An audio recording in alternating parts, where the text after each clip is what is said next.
Hello and welcome to this live. So this is my very first live on YouTube. So when you hop on, let me know if you are watching this live or if you are catching the replay. Now, if you are here, you know that we are talking about co-parenting with a narcissist, all things to do with children, court, communication, and your confidence. Now, this is my take, the inner workings of my mind when it comes to this topic, because there are a lot of nuances when you share children with someone who is not child focused. And I'm in a very unique position because I get to see situations from all different angles, people at the beginning of their journey, people at the end of their journey, how children turn out when they have a narcissistic parent. So that's where we're at in terms of what I'm talking about today. Now, if you don't know me or you're new to my world, my name is Sarah Komoto. I'm a parenting and co-parenting mentor. And it's not regular co-parenting. If you if you know anything, when you share children with someone who is not child focused, someone who has narcissistic traits, someone who is high conflict, difficult, whatever it may be, the reason you're here is because you share children with someone of that nature and you have realized that they are not child focused. Okay, so I'm gonna let everyone come in, give you time. Let me know in the chat. I'm gonna have the chat right in front of me here. So if you see me look over here, I am looking at the chat and I'm seeing any comments come through, but I'm not gonna be focusing over there. I'm gonna be looking right here. When you come in, say a quick hello, and also let me know if you are live or watching the replay. And I'm gonna have a drink.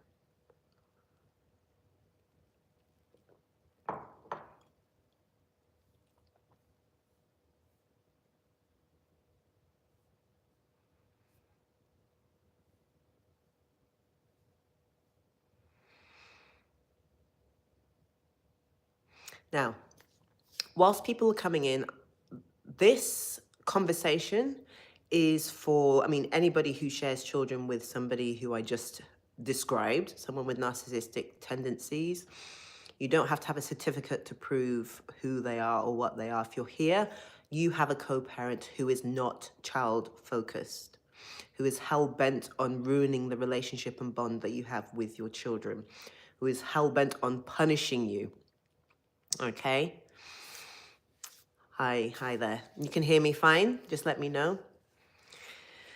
Also, if your name is different and we know each other, or if you're in any of my coaching programs or coaching spaces, let me know your name as well, if it's different to your handle. All right, so if you are here, you know where it's at. Now, I see so many mistakes being made due to the work that I do, working with predominantly women who share children with someone of this nature. Now, I'm not going to go through every single one of those mistakes, but there are a lot of common mistakes that I see people make time and time and time again.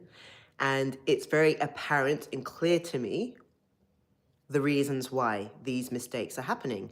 Now, I know nobody has the intention of making mistakes when it comes to how they parent, how they set boundaries with their co-parent, how they show up in court. Okay, I know that nobody has the intention of fucking up. Excuse my French. You know what I mean? But it's very clear where people need to pivot and where they just don't have the awareness of how they are negatively impacting their situation. Okay? Whether it's parenting, whether it's showing up in court, whether it's how they show up when they're communicating with their co-parent. Okay? So this is what we're talking about today. And like I just said earlier, I'm looking over here at the chat. I'm not going to be monitoring the chat, but I will be looking. Okay? Just if anything comes up. And I'm not going to really beat around the bush in this live. If you've been in any of my coaching spaces or done any of my programs, I just cut straight to the chase because I'm all about zero fluff, take action, get shit done. Because we don't have time to mess around. We don't have time to wait and see what happens. This is your life and this is your children's lives. Okay, so when it comes to a co-parent who is whatever they are, we don't really care what it is. If you're here, you don't have a child-focused co-parent. There is a lot going on, okay, because you are trying to do your own healing and processing. You are trying to support your children, depending on their age and depending on how long you've been divorced or separated. And also show up as the person that you are in the world, in your career, your business, other relationships. So there are a lot of plates spinning, so it can be overwhelming. And you can't just focus on one at a time. It's all happening at once. This is why it is so crucially important to be focused and have tunnel vision. It doesn't have to be something that is hard, but it is something that requires your time, your attention, your intention, and your focus. And it doesn't have to be a full-time job, and it doesn't have to exhaust you. What's actually exhausting is doing the wrong things. Now, I've always shied away from saying doing the wrong things because there's no right or wrong. Well, there actually is when it comes to co-parenting with somebody of this nature. There are a lot of wrong things you can do and a lot of right things you can do, and a lot of things that you need to stop doing that you probably think are the right thing. And that's not your fault. Nobody tells you. There's no guidebook out there. If you're seeing a therapist, they might be telling you one thing. If you look at social media, they're saying another. Maybe your friends and family are saying something else. Okay? And a lot of conflicting information out there. And you may not know which way to go to navigate this. You know your co-parent best. So you need to get really savvy and strategic when it comes to dealing with them. And not necessarily always being 10 steps ahead, but you do need to be aware of the BS that's going to come your way. And again, it doesn't have to be a task. It doesn't have to be a job. It doesn't have to be something that drains the life out of you. You've already been there, done that. You left that situation. Now it's time to armor up. And if you know anything about me, I'm all about personal power, but I'm also about courage. I know there's a lot of fear. There is a lot of fear when you deal with somebody of this nature. Fear for your children, fear for yourself, fear for how you're perceived by third parties, courts, judges, attorneys, whatever it may be. There's a lot of fear. The fear doesn't go away. When I'm talking, I think a lot of people have this perception that I need to be tough to do this, and I'm not tough yet, so I'm not going to do anything. No, it's actually the opposite. You need to make some intentional decisions, and you need to make courageous action and take courageous steps. Fear doesn't really go away. It might minimize, but the fear and the courage work hand in hand. I have a lot of people in the DMs or conversations that I've had where they're waiting to feel more confident, or they're waiting to feel unshakable before they do anything. It's actually the other way around. You feel unshakable and you become unshakable and step into your power by taking courageous action despite the fear. If you are waiting for fear to go away, you will be waiting many years. By that point, your children are already grown up, already experienced the trauma, already experienced the fallout. Okay, so this is what we're talking about today. Okay, hello, hello, hello. Good to see you. Yeah, let me know in the chat if you're watching the replay or if you're here live with me. Again, I'm not going to be monitoring the chat, but I am looking at it here. It's beside me. Okay. Now, what we are covering today is my take, my inner thoughts when it comes to co-parenting with a narcissist in specific areas. Okay. Children and the impact it has on children. Court and the impact it has on your divorce or separation. Everything to do with court, custody case. Communication, and with that is boundaries with your co-parent, and your own confidence, which is where this all ties together, and your personal power. Now, if you've been in any of my coaching spaces, you will know that I talk about identity a lot, because people think it's like, how do I do this? What are the steps to X, Y, Z? Now, strategy is important, especially if you are in and out of court, in the family court system, wherever you are in the world. It's more or less the same. But it's who you are when you are going about implementing these things. So whenever I teach something, yes, it's how to do the thing, but who am I being when I do it? What is my energy? Am I in my power or am I in my fear? Now, a great example of this is that everybody knows about boundaries. Everyone knows about boundaries. You all know how to set boundaries. You all know what they are. You all know the concept. But when it comes to your co-parent, you may get laughed at by your co-parent, or they don't take your boundaries seriously, or they keep pushing the boundaries. That doesn't mean that you know boundaries. I'm sorry. When I say boundaries with your co-parent, I mean the boundaries that actually work, the boundaries that get them to shut the fuck up, the boundaries that put them in their place. With grace. You don't have to turn into someone different to who you are, but there is a way. I know if you set boundaries with your co-parent, but they don't make a difference, then you're not setting them in the way that I teach them, basically. Okay, and I know it's not easy because they have a lot of resistance to your boundaries, 100%. This is why it's so crucially important to have cast iron boundaries, which is not these pissy boundaries that you might read about on the internet, okay, that work with regular people. Because this person, as you know, is not going to respect your boundaries. That's why you need to really reinforce and up the ante. And that's what I mean by cast iron boundaries. So that's just an example. Okay. So when it comes to co-parenting, I've kind of talked about the umbrella of co-parenting and the different areas: children, court, communication, and confidence. I did a video yesterday, depending when you're going to be watching this live, on Instagram, and it was basically about your children. Because if you were able to just cut contact with your co-parent, go and live your merry life, you would. You'd just go and do your healing, you'd go and do your work and just move on. But because you share children with them, it's not that easy.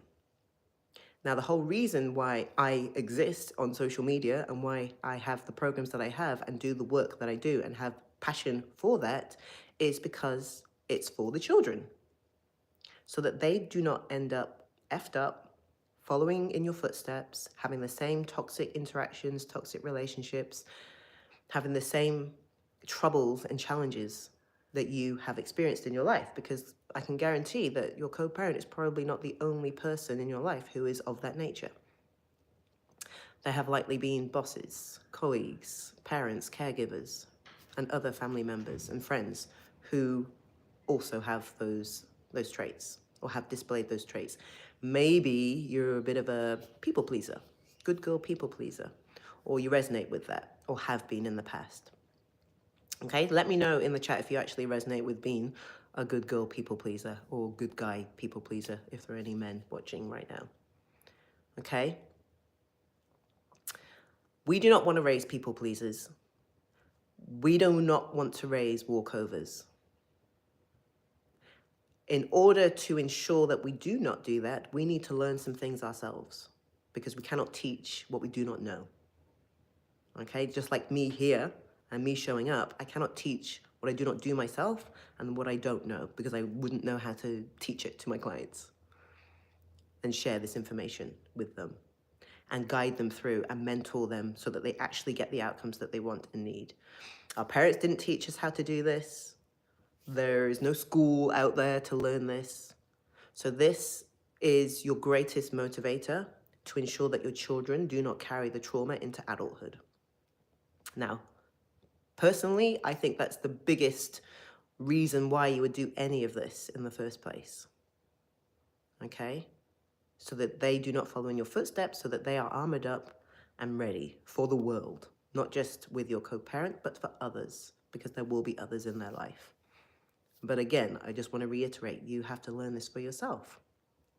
It's so crucially important because you cannot teach what you don't know and what you haven't mastered. In terms of setting boundaries, in terms of walking with courage despite fear, in terms of owning your voice, in terms of showing up as the best possible version of yourself for your children so that they can see the blueprint, they can see that it's okay, and they learn that despite the fact that this person over here is pushing my boundaries and is trying to assert control over me, I see this person over here who has it handled. And I will follow in those footsteps, because if you do not show up and do that do that necessary work, guess which way they're going to turn? Guess which blueprint they're going to follow? If you're not showing up here because love is not enough, and again, go and watch the video that I did yesterday, love is not enough. Parenting books are not enough. Showing up embodied as the person who has this handled with composure, has her boundaries, knows how to document evidence, knows how to show up and present herself, knows how to be the unshakable role model for her children. That is what they will remember, and that's what they're going to experience. If we do not do that, they only have one alternative, and that is this one over here. And we do not want that, because we know how that ends up. Okay? I'm just going to have a quick look at the feed. Let me know in the chat if this is landing for you.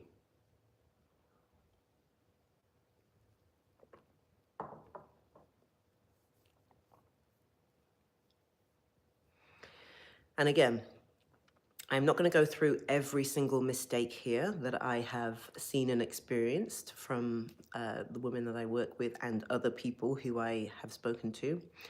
But let me know what is resonating for you so far.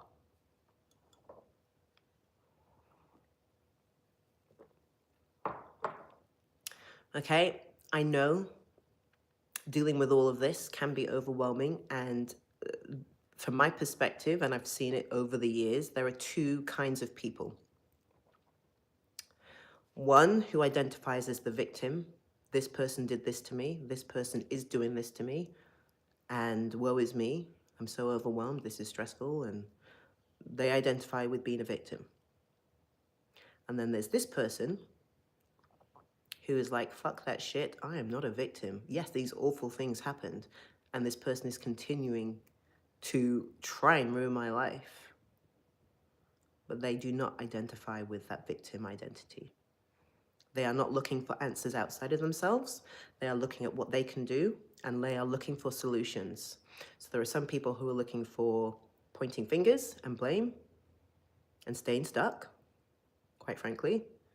And there are people who are looking for solutions and being very resourceful in terms of finding solutions and knowing that they are the answer. They might not know the how to do this. This is why they come and find me. But they do know that something needs to happen, and I have the power to do it. I just don't know how yet. Okay? And those are the two camps of people. I never really see a middle ground. It's very clear when someone's coming from their victim identity and when someone's coming from this other identity, which is more in their power. Okay? And the women that I work with, predominantly women, are women who know a level of personal power, maybe in their careers or their business and other areas of their lives. So it's not something foreign to them. It's just co-parenting is this one area that they do not know how to navigate. So we need to transfer these skills that you already innately have, because usually they are high achievers. They are maybe a little bit more A-type, perfectionists, go-getters, good girls. And they want to crack this for themselves, for their children, and so that they can live in peace. Live a life of peace, keep their co-parent as far away energetically as possible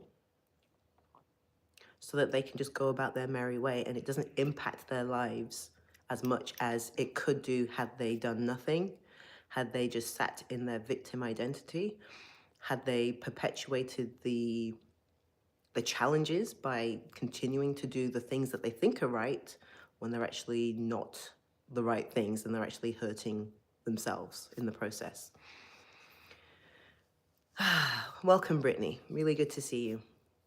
I'm glad you're here too, okay? Let me know in the chat if this is landing. I'm trying not to go too fast, but I'm very deliberate with what I say and very intentional with what I say. And like I said in the beginning, I do not beat around the bush. I say it as I see it. And that's why people come to me and work with me. Okay, one big mistake I see is there's lip service out there.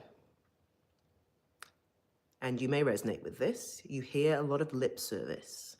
Oh, that's so terrible. And, that experience, it sounds awful. Ooh, yeah, it is awful and it is terrible, but what the fuck are we going to do about it? We need some solutions. We need some answers. Sitting for hours hearing and getting validated about how terrible your co-parent is not going to cut it. Okay? People think that that's what's helping them, and it actually slows down their progress. And I've seen it because people have gone to get that kind of support, which is lip service support for the large part. And they come to me for solutions, answers, actual things they can do. And like I said before, it's not all about what to do. This is not a step-by-step process in general. Step 1, do this. Step 2, do this. Step 3, do this. And then step 10, you're unshakable as fuck. There are many things that need to happen, but a lot of it comes down to who you are and the decisions you make, the actions you take, and the things you stop doing that you think are helping you, but they're actually not. Okay? It's all landing. Excellent. Okay? When I'm talking, some people get me, some people don't get me. That's absolutely fine because I'm not for everyone, and that's intentional. I'm very intentional with my words. I'm very intentional with what I say, what I do in all areas of my life. Usually the people who come into my world are the same. Whether you find me on Instagram or Facebook or wherever. There are a lot of commonalities. And like I said in my video yesterday, I am not sitting here on my ivory tower looking down on everyone. I've been there, done that, worn the t-shirt, able to sit here, calm and composed, support my clients, mentor women through this in the area of children, court, communication, and their confidence. A lot of people are stuck in their own way. That's my observation. There are answers out there, there are solutions out there, opportunities are presented. Now, I know a lot of this is about self-belief or assuming that your co-parent is more powerful than you are and has more power than, they have more power and you have less power. That's people's perception because of whatever stories they've fed you or whatever stories you're telling yourself about who they are.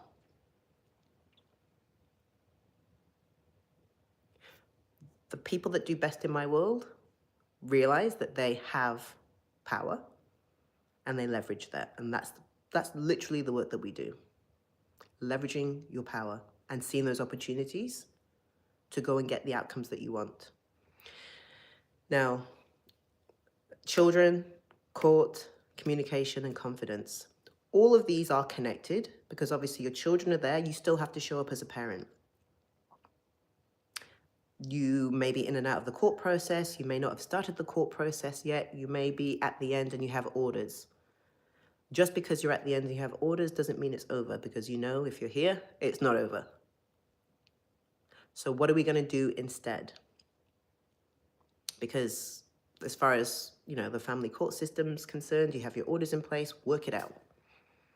Now, the biggest mistake I see when it comes to navigating court or mediation and preparing is making huge assumptions that your lawyer or attorney is going to get what you're saying, understand it, be as, uproared as you are at your co-parent's behavior and actions, and going to advocate for you in the way that you want and need them to. They are doing a job. They know the judges.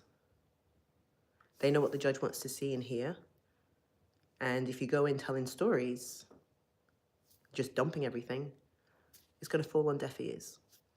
So of course there's a way to do that in a way where at least you're heard. Doesn't mean they're necessarily going to understand. It doesn't mean they're necessarily going to use everything that you have presented. But I say this in all of my containers.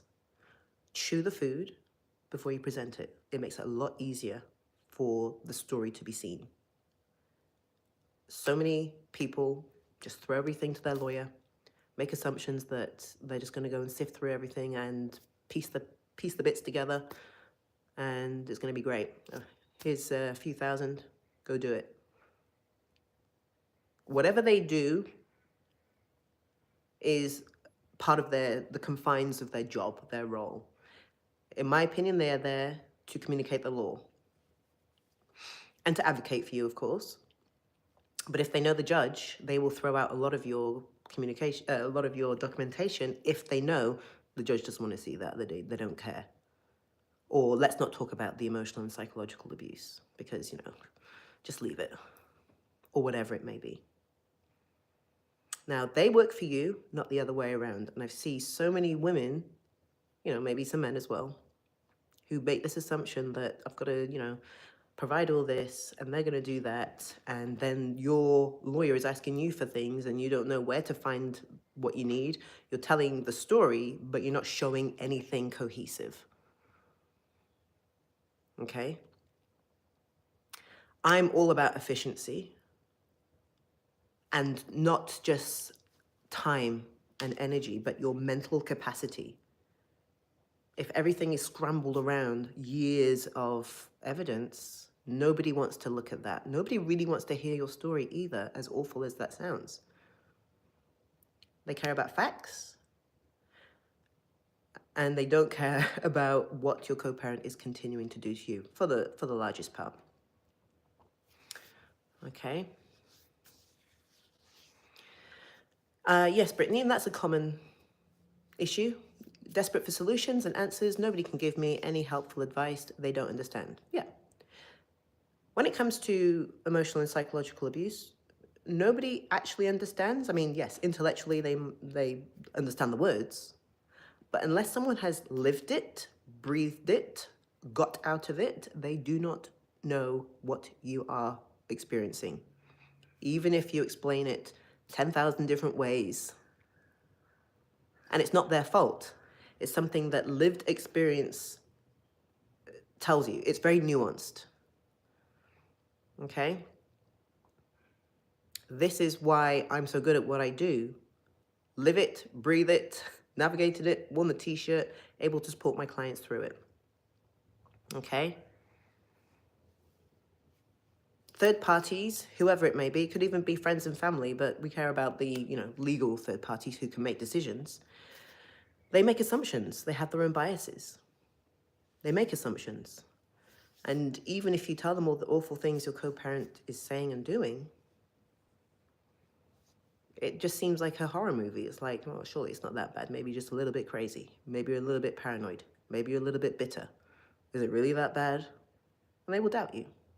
This is why you can't just go in and tell stories in the way that maybe you've been doing that. Okay, because they are just people as well. All right, I don't want to spend too long on court because I could talk about this all day. I'm not going to. I'm not going to keep you. But the common mistakes, or the biggest common mistake, is assuming that you're a lawyer and attorney and all the third parties are going to get it and understand, and you can just dump your evidence and everything's going to be hunky-dory. No. And I'm just going to say another side mistake. People who want sole or full custody because they know how awful their co-parent is.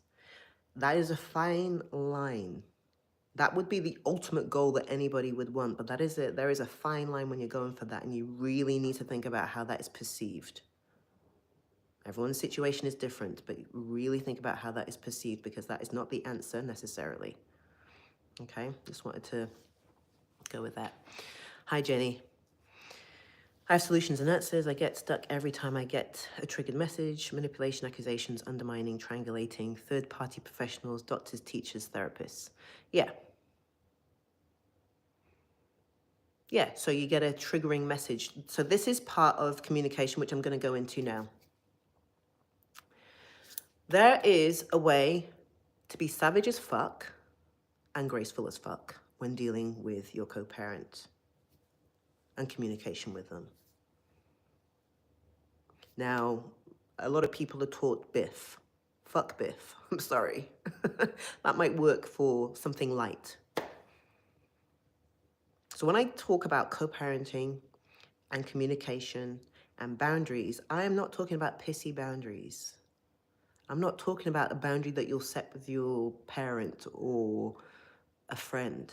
You can't set boundaries with somebody of this nature in that way. You need a new approach. You need to do something different.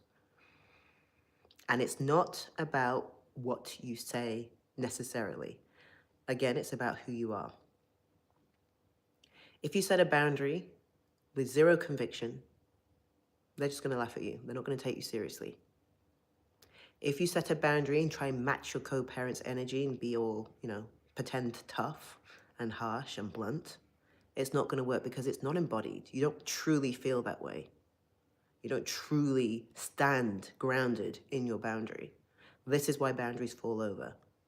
Your energy is not communicating what your words are saying. So when it comes to communication and seeing those triggering messages or when their name pops up, that dissipates when it's not about what you say, it's about who you are when you're saying it. The energy you're holding when you're saying it. Am I saying and setting this boundary in my power? Or am I saying it out of fear and trying to run away and just deal with the issue? There is a difference there. And your energy will be felt. Okay? There is a way to make your co-parent irrelevant, even though they're still around. So you can just live your life. Okay? I'm all about, like I said before, efficiency, only doing what's necessary and casting to the side what isn't. And if you keep doing the same things to navigate the same problems and you keep getting the same outcomes, it is not the right thing to be doing. It seems like that's an indication that there's a pivot that's needed. And again, we don't know what we don't know. Like, I don't know how long you've all been following me. I was called Narc Proof and Thriving. That was my handle for years. Those aren't just words. When you're Narc Proof, what they say, what they do, it doesn't penetrate you. You have your standards and best practices in place, your principles when it comes to parenting, when it comes to court, when it comes to your communication, and when it comes to your own confidence and personal power. Narc Proof and Thriving, still through and through. Those words carry weight. Narc Proof, protected by this invisible protective dome. They are not just words that sound nice. So I have a lot of people who, think they're great with boundaries because they know what boundaries are. Nobody's stupid. You all know what boundaries are. You know how they work intellectually. But if they fall on deaf ears, you need to do something different. If you see your co-parent's name pop up on your phone, there's still some energetic charge there. Work needs to be done. That's an indicator that you need to step more into your power. There is some deeper levels to go to. And again, when I'm saying anything of what I'm saying, this is not for everyone. Some people want to go to a certain point and stay there and not go any further. That's okay. That's fine. I'm not here to judge or force people to do what's necessary and to become unshakable, flex their muscles. I'm only talking to a specific kind of person who actually wants to live a life of peace and is ready to do the work, ready to do what's necessary, ready to change, ready to embody unshakable. Okay? Your word could be different. Mine is unshakable. Other people have other words. Unfuckwithable, whatever it may be. But, and I've said this many times before, if you are not living a life of peace and you do not feel like you're in your power and you are still easily triggered, there is more work to do. And when I say work, it's your life. It's not really work. It's to live a life. Because you have a choice. Everyone has choices. You can stay doing the same things and feel disempowered, or you could do something maybe a little bit different. Find a solution, get resourceful. Because we don't know everything about everything. Like, I don't know everything about everything in the world. When it comes to co-parenting with a narcissist, I'm pretty cluey on that. I know what I'm talking about. I've seen so many different scenarios, different situations, and there are so many commonalities and so many. I'm not even saying that people are doing the wrong thing all the time. There are a lot of right things that people are doing as well, by the way. But if you tweak this, adjust that, pivot here, you will start getting the outcomes that you want. And that's where your confidence comes in as well. Okay? And now when I say confidence, I mean personal power. Personal power is not something you decide, and it's not something that I can tell you, step 1, do this, step 2, do that, step 3, do this. It doesn't work that way. This is about a decision that you make and how you go about doing the things that need to be done, that are necessary for your life, for your children. Nothing to do with me. The decisions you make so that you can end up in 10, 15, 20 years having these conversations with your children that are, you're my hero. I didn't know you were navigating that. You held all that together and you're still standing? Wow. Instead of, why did you? Why didn't you? Or how come? Think about those conversations you want to be having with them and what's going on in their mind. I know you've got your own stuff going on, but the reason you're here is for them, primarily. But they're not going to do the work. You need to do the work. If you want this life, if you want peace, if you want to make your co-parent irrelevant. Okay, I'm going to take a breather, look at the chat, have a drink. Let me know what's landing for you the most in what I'm sharing here. This is an intimate chat.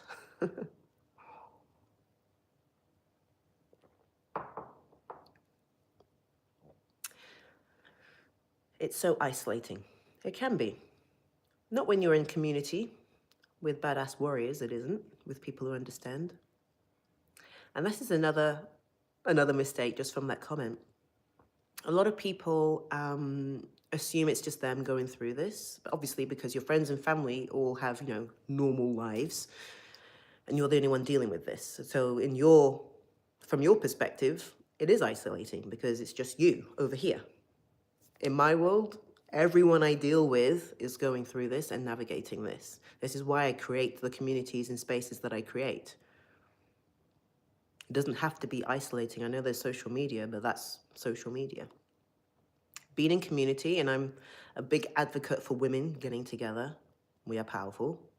We are powerful on our own. We are more powerful together. This is why I create community.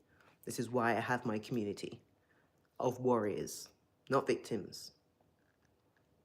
I know, and I've heard from clients that there are some spaces that are just full of people who are venting and dumping, trauma dumping, venting, and then they're victim. I'm not saying there's anything wrong with that. We all feel that way, maybe in the initial stages. But it's having the self-awareness to snap out of that if you ever want to get shit done and if you ever want peace in your life. Because people can stay in their stories for years. And I've seen it. I've had people in my DMs, month after month, year after year. Nothing's changed. Because they didn't do anything to make anything change. And they didn't change. And I've had people in the comments, why do we have to do the work? Why do we have to change? Yeah, it's shit. It's not ideal. But what are you going to do? You can sit and whinge about it, or you can do something about it. And when I say do something about it, you don't have to do that with me. Do something, anything. You're wasting a lot of time and energy complaining about how hard it is. We know that. It is hard. What are we going to do about it? That's your decision. And Yeah, to a point, it does frustrate me when I see people year after year after year in my DMs. I didn't see you in any of my spaces. And again, I'm not saying you have to join my spaces, but do something. Nothing's changed in your life because you didn't make any decisions to make it change. You didn't step into the identity of the woman who makes change happen, who goes for what she wants, hell or high water, finds the answer, gets resourceful. Yeah, I have close to 5,000 posts on Instagram. Obviously, that is not coaching. There's no coaching in my Instagram. That is content to give you awareness. Coaching and mentorship changes everything. When you have a guide who's been there, done that, worn the t-shirt, walked the path many times. And you don't have to have a guide, but you do have to do something. Okay? So, hearing what I have to say, and I'm going to go into confidence, because I can see a comment here. I want that more than anything for myself and my children. It's the biggest desire, not proof and thriving. What next step or first step are you going to do right now to ensure that that happens?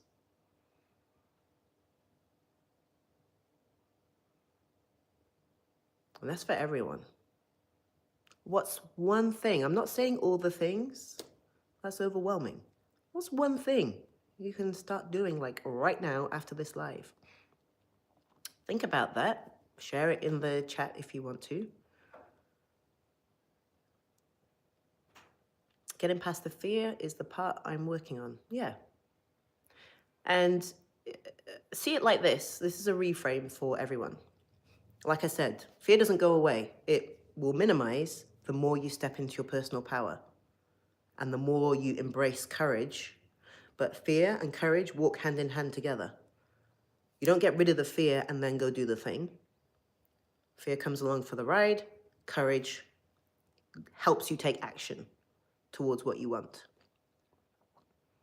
Yeah, and yes, you can't change other people. So the only option you have is to change yourself. And I don't really like the word change. Up level, expand, grow yourself. Because there is one guarantee. Your co-parent is not going to change, grow, or expand who they are as a person. You have the capacity to grow, expand, hone your personal power. And the more personal power you have, the closer you go towards your personal power, the less power they have over you. Felt or, literally. Those two can't coexist. They cannot have power and control over you when you have power and control over yourself. So all these tiny actions, these baby steps that you take to start changing, to start growing and evolving as a person, that control is taken from them, the perceived control that they have over you, because they don't actually have control over you. And, they and you overestimate how much control they have, and they and you underestimate how much control you have. So think about that.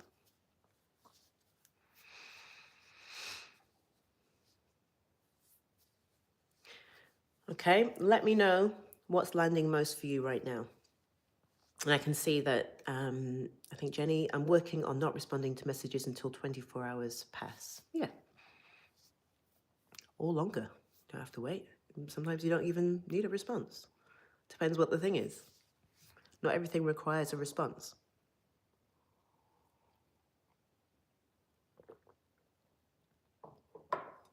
Okay. Now, I've briefly talked about children and court and communication. Now, confidence. This is about being this unshakable role model for your children because, like I said earlier, they are watching and listening and learning. And not always to what you say and do, also what you decide to not say and do. So we really need to be aware of what kind of role model am I showing up as for my children? Am I teaching them to cower away? at the sign of conflict? Am I teaching them to minimize themselves and make themselves small? Am I teaching them to be people pleasers? I once had a client, this is a few years ago now, who I think she had 4 children with her co-parent. And when she was speaking to the one child, daughter, she was saying, and this was her relaying the conversation to me, you know, we both love you. Mummy and daddy love you. Because the girl didn't want to go and spend time with the dad. Now, I'm not saying to say that the co-parent doesn't love the child, but we cannot speak for the other parent. We can only focus on ourselves and focus on what we can do and what we know to be true. So I'm not saying you say to a child that the dad doesn't love them, but you just focus on your love for your child, how you hold space for them. Because if you are saying these words and this child does not want to spend time with this other person for whatever reason, think about what kind of message that is sending that child and what that's doing to them internally. And the kind of questions this child is thinking. Can I trust you? I can't trust that one. But you're telling me this. That doesn't compute to me. We really need to have awareness of how our words and actions are impacting our children. Because you might think that that's just a nice thing to do. That's how you parent. Don't say anything bad about the co-parent. No, but you also don't add to the problem and confuse the children. Okay, these are just a few examples. Okay. Yes, also learning not to respond if there isn't a direct question on our daughter's health and safety. Confidence is where I struggle the most. Yeah. Confidence as well it's a decision, and it starts with making the decision and then taking one small action on the decision. And you don't get like confidence straight away like that. You start to feel more confident as you start taking more aligned action. And what I mean by more aligned action is taking steps that get you closer to where you want to be. Taking steps that get you closer to the outcomes that you want for yourself and for your children. So you're not going to wake up one day and feel confident just because you decided to, or just because you meditated on it, or just because you did affirmations. Meditation, affirmation, journaling, all great. But you're not going to feel confident until you start acting like you are confident, which means taking aligned action. And then that starts to snowball and you gain momentum on that. A lot of the work I do is supporting my clients through that, because it's not like people don't know what to do. There's a lot of fear, and it's breaking through that fear and understanding that we take the fear and courage with us along the ride. So consistent action is what is going to help you feel confident. It's like a muscle that we work, like a bicep muscle. If I keep just working that muscle, little bit, taking these tiny baby step actions, I'm going to start to feel more confident. And when you start to feel more confident, you start to take bigger action steps. Once you feel that level of comfort within yourself, when you start pushing and pushing and pushing and pushing, that's when you start strengthening that confidence muscle. If we don't, then we just keep staying in this like little loop, back and forth in this loop, never taking aligned action, not feeling confident enough, waiting until we feel confident, and that day never comes, because it's not going to come. It's something you need to feel and experience, and then you gain the confidence to go and feel and experience it again and again and again and again. And then you start making bigger decisions. Okay. So out of these 4 areas, which do you feel you need the most help with? Where's the biggest gap? Okay.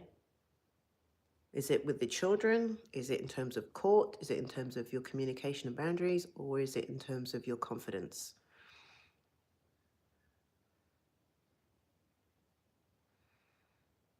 Okay. And just a little side thing when it comes to confidence, you can be confident of the wrong things as well. Like you can be confident that if I set this boundary, this person is not going to respect that boundary, and I'm not going to get what I want and need for myself or for my children. So you can have full confidence in the wrong things if we take the wrong actions. So just be mindful of that. When you say action, what comes to mind for me is taking care of myself and my responsibilities, because I keep staying in a loop of never taking action on things. Yeah, and you're not the only one, Brittany. Yeah, I'm confident of the wrong things. Yeah, you're not the only one. Like, this is, I see this so many times that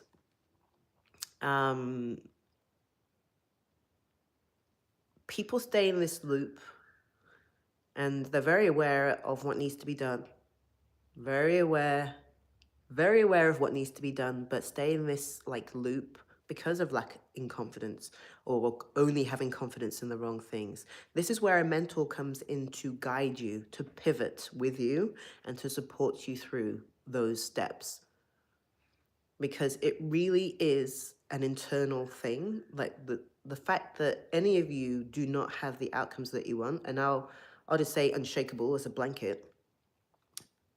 The fact that you are not yet unshakable or feeling like you have a handle on it is purely because you haven't got the confidence in yourself, or the belief maybe in yourself, because you haven't done the things necessary and made the decision to go for it. Now, I know a lot of that can be part of self-sabotage, because some people don't want to try because what if they get disappointed? Especially if maybe you are a bit more of a perfectionist, you don't want to try unless you know and you have a guarantee that it's going to work out for you. This, and I will say it again, what is the identity of the woman who gets everything she wants? I think everyone knows the identity of who they need and want to be to get everything they want.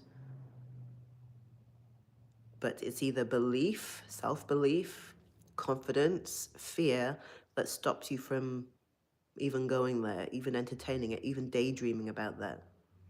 Now, if I had that thought and kept that thought and never changed that thought, I would not be here. I would still be stuck.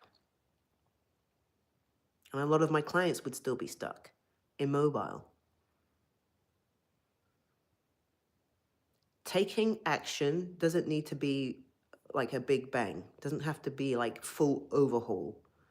We take baby steps, and these baby steps become bigger steps and more impactful on you and your children. And then you start getting traction, and you start getting the outcomes that you want and need. And you start realizing, hang on, my co-parent is kind of irrelevant now. It doesn't impact my life as much. I bounce back a lot quicker. My kids bounce back a lot quicker. Can you visualize how that feels? To suddenly like wake up and realize, oh, hang on, I didn't really think about that person, or I wasn't triggered this time when they sent this bullshit message. Or when my kids came back dysregulated as fuck, I actually knew how to handle it and bring it right down, de-escalate. Wow, I can do this. What's next? And it becomes not about like hard work. It's not hard work, it's your life and it's your home. But it becomes like, okay, what's next? How can I hone this skill? How can I go for something a bit bigger? Because there's always going to be challenges presented to you. They're not going away. Even when you're finished and done with court, you've still got your children. You've still got to communicate on some level. So if you remember anything from this video, is who do I need to be? Who do I need to be? What is the version of me that has a handle on this? What is she saying? What is she doing? How does she communicate? How does she show up as a parent? How does she advocate for herself? What does her personal power look like? Because there is one guarantee. If you believe that nothing can be done and nothing's going to change, and that this is just what I have to deal with, then I can guarantee that nothing can be done, nothing will change, and this is something that you will have to deal with. That's a choice for you to make. Or you can decide that, fuck this shit, I was put here to do so much in the world. I need to show up for my children. I need to show up for myself. I need to show up in my business, my career, for the other people in my life who I love. I'm going to take my power back. I don't necessarily know how, but it's my mission to go make it happen. To get resourceful, to find the answers, to go where other people understand and get me, to armor myself up as I grow and expand and evolve on this journey. And again, it's not for everyone. People have lives. We're busy bitches. But if time passes and we don't do anything, then we just perpetuate the situation. Okay? I really want you to think about what opportunities you have in your life to step just a little bit into that personal power. And you've likely had experience of that in other areas of your life. So you have the muscle, you have the capability.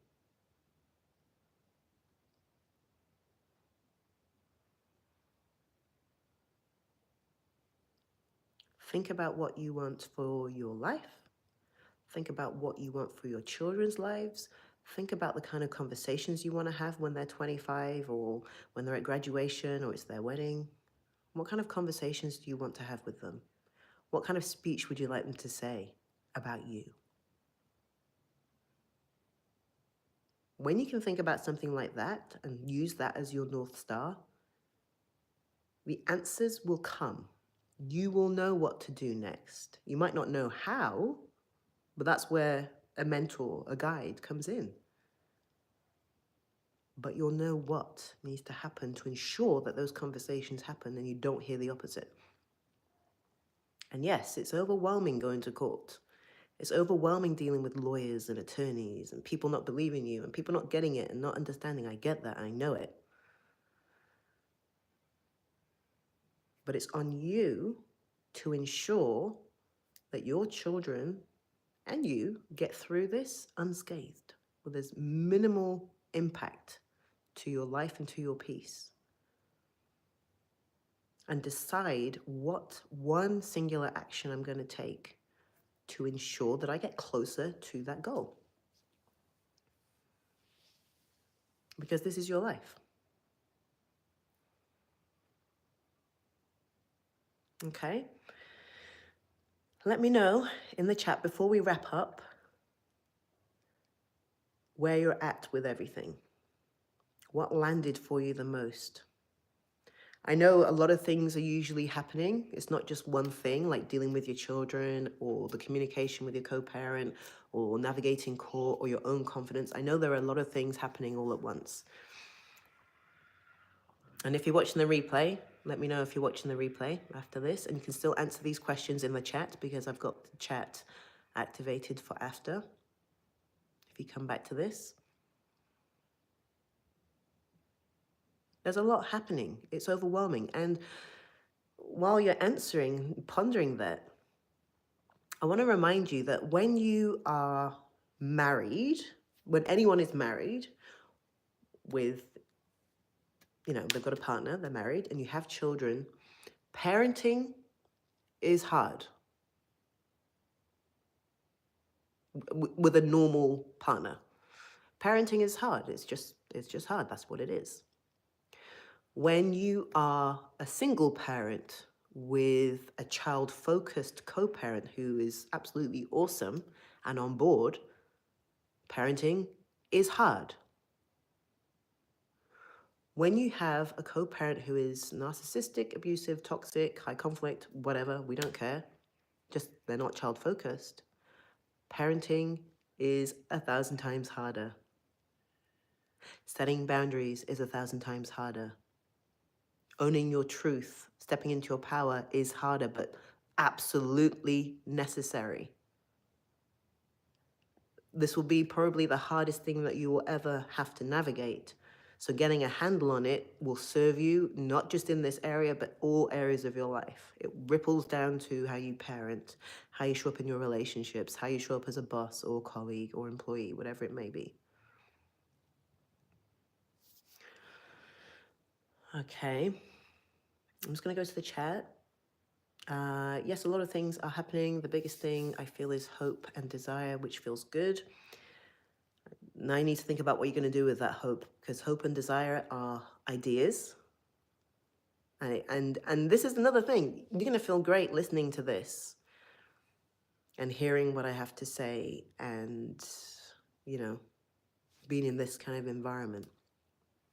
You're going to feel great, and you might feel great for an hour after this, but then tomorrow's going to come. Next week's going to come. Next month. So in the moment, you probably feel, validated, hopeful, and like, oh yes, I want that. And that's all great. But we need to go to the next step of taking action on that to ensure that you get what you want. Okay? Thanks. I look forward to more of these. This is overwhelming. Yeah. Glad to connect with other folks dealing with the same stuff. Yeah. Yes, Jenny. It is overwhelming, but what are we going to do with it? This is the thing, and I'm not disputing that it's hard, overwhelming. There are a lot of plates spinning, but what are we going to do with the knowledge of the fact it's overwhelming? How am I going to make it not overwhelming? What decisions am I going to make? I know you're in the community. Okay? We need to start taking action, not just thinking about it. Because that is going to be the difference between where you are in 12 months or 5 years. And the decisions you make today, now, are going to determine how that goes for you. This is for everyone.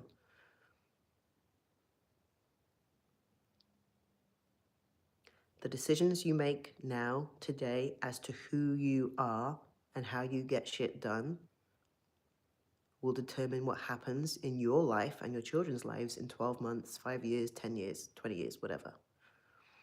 Okay? Okay?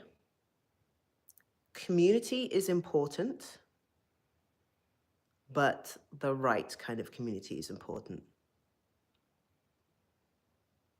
If you like venting and victim energy, and being validated in that victim energy, none of my spaces are suitable. However, if you consider yourself a warrior and you shy away from even the term victim, and you are looking for solutions, community is where it's at. Those are my spaces. As you can probably tell, I don't beat around the bush. I say it as I see it. I have a lot of compassion. I have a lot of empathy, but I'm all about action and moving. And again, I can't stress this enough. You don't have to do anything with me. You don't have to hire me. Do something for your life. Okay? But I'm assuming you're here because you like the way that I teach. You like the way that I speak. There's something about my content and how I share things that resonates deeply with you. Okay? We do better as humans in community. It doesn't have to be isolating. It doesn't have to be overwhelming. And I just want to round off how you are as a parent. You are the best possible parent for your children. But when you have someone who is trying to ruin that, tear it down, change the perception of who you are in your child's eyes, that's when reinforcements need to be put in place. And community is the best place for that, especially with people who consider themselves warriors, solution orientated, get shit done kind of people. Okay? So, with that, I'm going to leave you. This is the beginning of a series. This was a big one. This is a lot longer than I anticipated. This was a big one, but I really wanted to just walk through each of the steps. Children, court, communication, and confidence. They are all connected. They are all happening all at once. There will be one thing that is screaming at you right now of those topics, and there will be others that are just simmering below the surface. But they are all connected, and ultimately showing up as the role model for your children in your actions, what you do, what you stop doing, what you say, how you present yourself energetically, will mean the difference between having those conversations that are why did you, why didn't you, how come, and you're my fucking hero. Okay, but that starts now. And again, I just want to stress, because people like to have their own assumptions. I'm not saying this from my ivory tower. I'm not saying this from high on up. I've been there, done that, worn the t-shirt. Wouldn't say boo to a goose. No confidence. Good girl, people pleaser. And I'm still on my journey. I'm still owning my voice. And it becomes a journey of self-discovery, evolution, and growth, and it gets better and better and better. That's my guarantee for you. But you must make the decision every single day to do the thing that will get you there. Okay? And it's also about stop doing the things that aren't helping you. All right, any last aha moments, comments before we sign off? Let me know in the chat. Also, if you're watching the replay, let me know and answer the questions. And you can come back to this as many times as you need to, because you'll hear something different every single time. But this is the first of a series where I'm going to be going a little bit deeper. And again, it's the inner workings of my mind from everything that I have learnt, experiences, working with women, the whole spectrum from the beginning of this journey, and you haven't started any court, and you maybe have very young children, to when you've been through court, you're supporting your children, you're showing up as the role model, you're stepping into your power, and now you have the energy to go and do something with your life. Just grateful and happy to have found you. Glad I tuned in. Excellent. Okay. I'm going to love you and leave you. I can stay here all day, but I'm not going to keep you. And I do intend to make this a regular thing. And I will be going deeper. And a lot of this is mindset. A lot of this is getting rid of limiting beliefs. And yeah, I have programs and masterclasses for the how to do the things, sure. And they're powerful as fuck if you do the things. But it's, again, I know I've said this several times, the actions that you take and who you are when you take those actions and who you decide to be. That will be the deciding factor as to the outcomes that you get. Taking masterclasses and taking programs, that's information that's going to help you. But I know a lot of people do them and do nothing with them. They don't implement, they don't apply.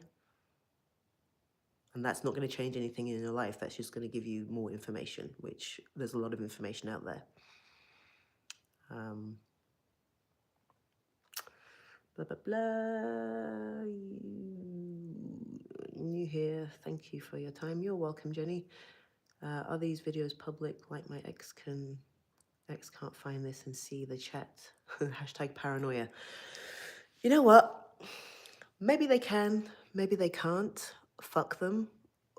If your ex can see it, I know the fear, I'm not saying that flippantly. Your ex can see that you were unalive. What does that mean? What does it mean? What does it mean to you? Yeah, lol, exactly. This is the fear talking. Fear and courage go hand in hand. We can stay in fear and that keeps us stuck. And, you know, I know the feeling. Can you see me here live? And I have my page public. There's no hiding. What does it mean if they can see? What are they going to do with it? You know what I mean? A lot of reframing. We need to reframe these beliefs and these thoughts. I understand them and I know them. And it's something I've had to navigate as well myself. Okay? If anything, if your co-parent does see it, they will see the title of this video, put 2 and 2 together, and have to admit some things if they're ever going to do that. But I doubt it. And you know what? A lot of the time, they're not looking. They don't know. This doesn't attract them. I know a lot of people have that fear. My content doesn't attract those people. Surprisingly. And you will.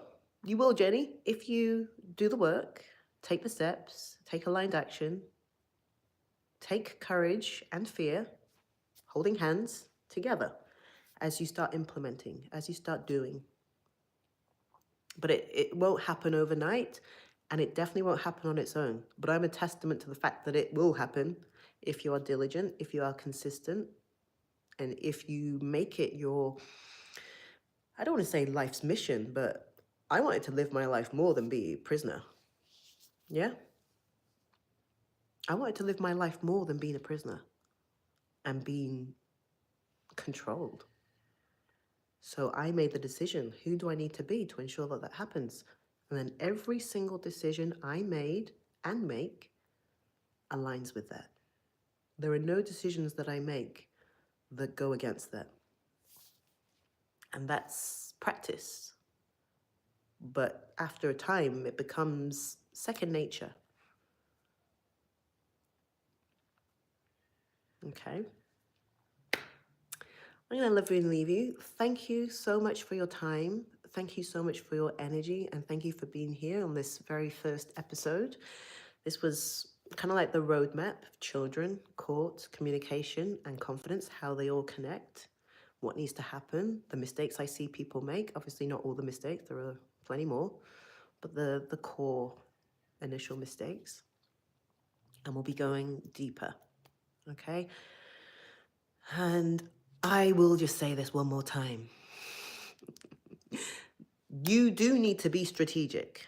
You do need to do the things, the hows. How do I do this?